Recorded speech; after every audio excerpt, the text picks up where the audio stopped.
Hello and welcome to Planet Hope, the magazine that follows the progress made towards the UN's Millennium Development Goals.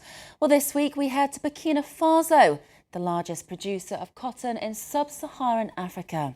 Well, here there are two main types of the plant, the conventional one, then there's the genetically modified version, which the country began using in 2008.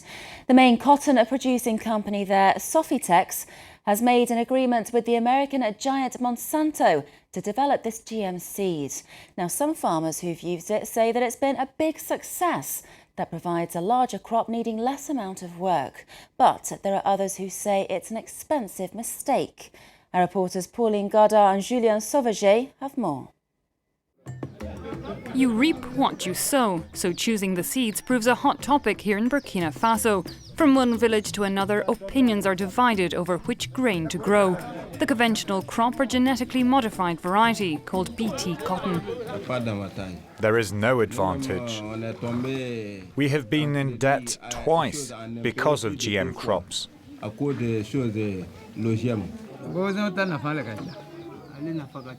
GM cotton has advantages. Last year we cultivated 4 hectares with a yield of 9 tons. In Zulu, in the southeast of the country, these women have already made their choice. Under the sweltering sun, they're planting small blue seeds, genetically modified cotton. TOURISSER has picked to plant the GM variety for 3 years already, and she has no intention of going back. It's easier to sow, so we can get the work done faster.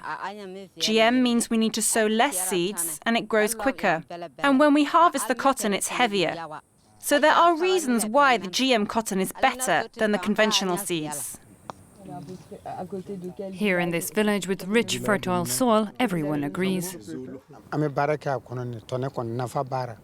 There are many advantages to GM cotton. When we cultivate conventional cotton, it requires a lot of attention and treatment, and so it's very tiring. With the new seeds, you only have to treat the crop twice.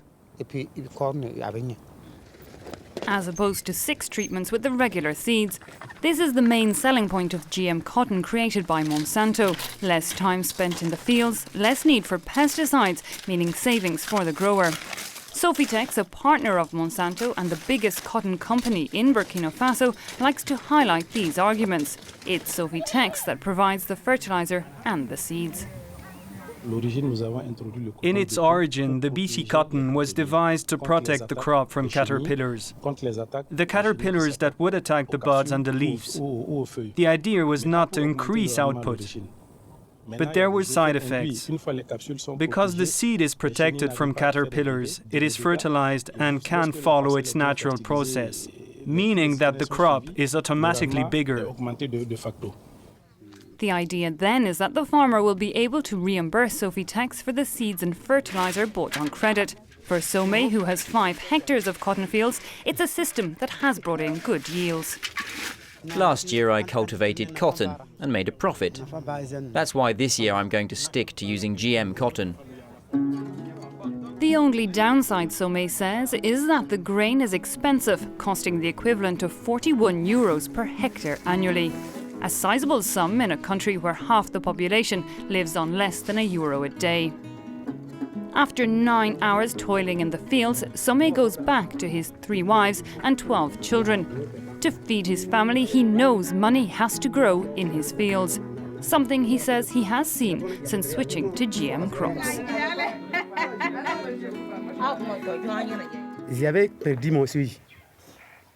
I lost money in conventional cotton. I grew it twice and I didn't make ends meet.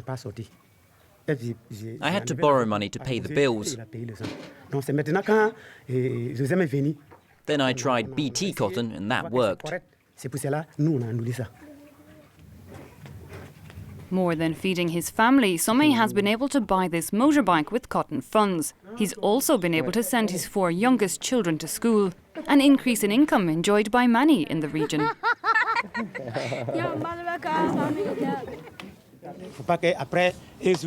I don't want them to need anything. If I'm not there, they'll be left. You work for tomorrow, not for today. In any case, I don't care, I'm not tired. I am using today to build for tomorrow, for my kids, so that they don't have to work themselves to death like me. For his second wife, Somda, the monetary gain is one thing, but she also notes the time factor.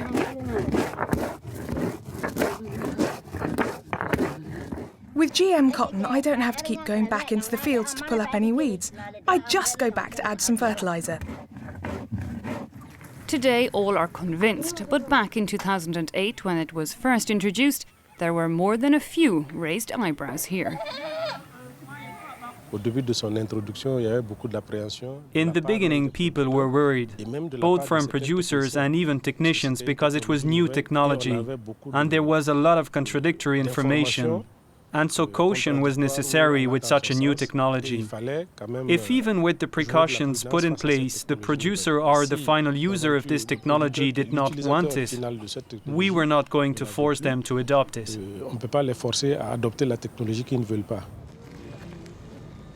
The genetic modification cannot be seen to the naked eye when looking at the final product. The cotton still comes from a seed local to Burkina Faso. But this seed is impregnated with an American gene, an addition checked for here in this laboratory. Monsanto, which provided the seeds, the technology, told us that the seeds were enriched with two proteins. Proteins that would fight off insects, as it's written here on the bag.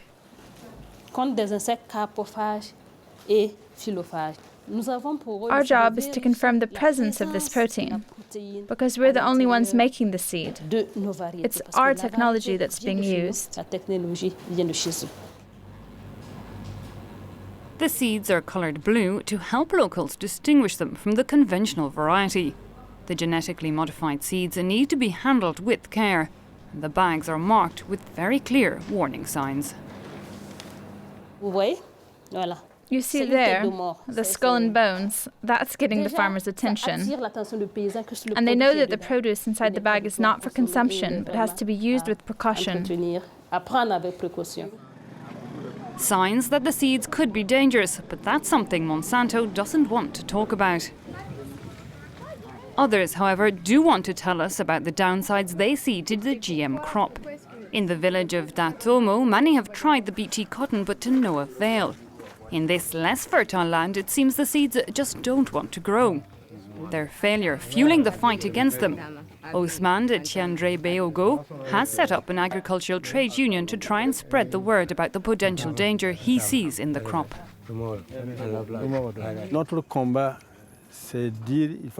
We are fighting for an end to projects that will just leave poor people worse off. The GM crops need to be stopped. These crops aren't being sent here to help us develop. This program hasn't been put in place with our best interests in mind. And we feel that it's not a choice our political leaders give us, but an obligation. Ousmane wants farmers to be free to choose what they want to sow. The majority of these villagers are cotton growers. In the beginning, they believed the GM crop could help, but their trial here was an error. Rather than harvesting a larger yield, farmers are finding themselves going deeper into debt, owing money to the supplier of what was for them a bad seed. How can you explain that every year you grow cotton, you have to take something from your house and go and sell it? Work is supposed to give you something, not take it away. Cotton attracts you. When you start working with it, you see hope. You think things will start looking up for you, but instead it takes your cart and your cattle. You lose everything to it, so I just stopped. We don't have a choice. What do you expect us to do? They've started handing out seeds because the rains began. We have to take them. We don't have any choice. All my family are suffering. I work, but I can't make ends meet. When you cultivate cotton and you don't have any money at the end of the year, it's always the same problem.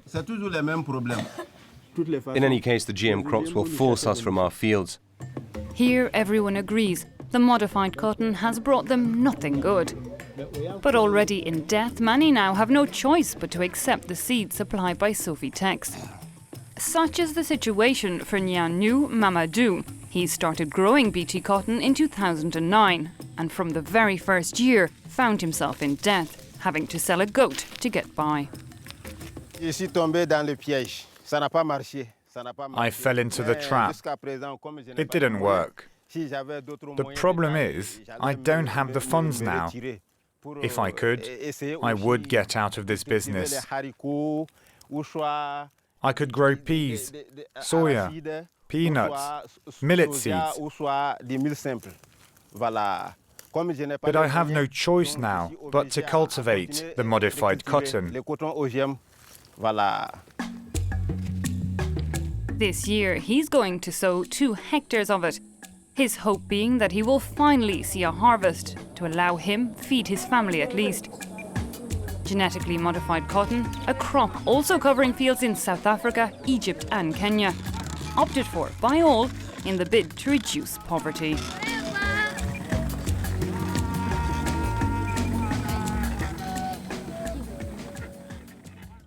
Well, that's it for this edition of Planet Hope. Do check our website at francevingt4 for more news and headlines. You've got that in English, French and Arabic. Well, thank you for watching and do stay tuned to France 24.